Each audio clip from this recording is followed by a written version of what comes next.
In lieu of his writing any new poetry, the author critiques the 4-line song she heard her boyfriend spontaneously create while drunkenly walking up their building's stairwell.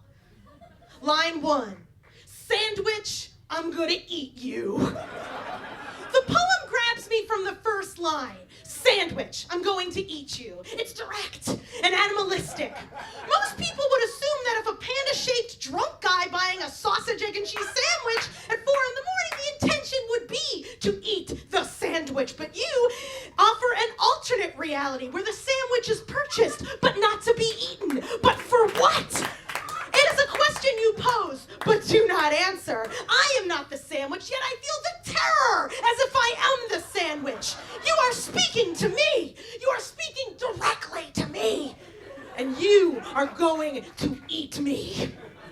Line 2, sandwich, who's gonna eat you? Me! Now, where most poets would have moved on to an entirely different thought, you intriguingly offer us a different perspective on your original thesis line. But now add an inquiry. Sandwich, who's gonna eat you? It's as if you're testing us. You are saying, were you paying attention? Yet there's also another layer added, an implied threat that anyone could eat us. And yet you quickly let us off the hook, implying that you are gonna eat us.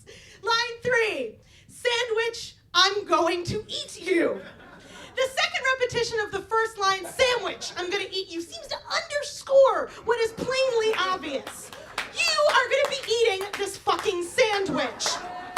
But repeating the exact line a second time serves 2 purposes. One, it adds a layer of gravitas. It not only tells us that it's surely going to happen, but that it's inevitable. No one is in control. We are mere puppets of fate, drunkard and greasy breakfast sandwich. And 2, the line also serves as a smokescreen, repeating something we know, perhaps to hide something we don't know. Like, say, what the fuck you were drinking to get you so drunk at 4 in the morning? Surely it wasn't the four beers you told me you had drunk. And by told me, I mean promised me you would limit yourself to shappy. Line 4, sandwich. Fuck yeah! Sandwiches are awesome. The final line, and what a line it is. Sandwich, fuck yeah, sandwiches are awesome. It takes the poem into new territory.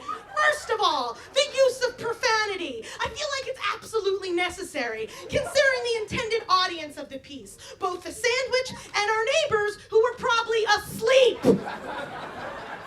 It is important that profanity is used to show both depth of feeling and lack of sobriety. Secondly, you begin to see yourself out of the situation. You're no longer fixated on the present sandwich, but all sandwiches throughout history. You hold one sandwich in your hand, but you see the ham sandwiches that came before it, and the sandwich is still yet to be. What else can a mortal man do but yell out, fuck yeah, and come to the controversial and concluding statement, a celebration really, that sandwiches are awesome. In conclusion, when I consider this poem, I have strong feelings of envy and awe.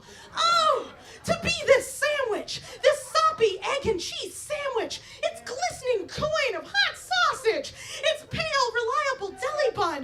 What a sandwich it must have been for you to spontaneously create a poem in its honor instead of, me, your girlfriend of 8.5 fucking years. The only critique for this poem is that I wish it was longer and maybe not about a sandwich and also written down and not just sung out into an empty stairwell. But these are all very minor and compared to the song poem prayer that you shared with our entire apartment building this morning, which needs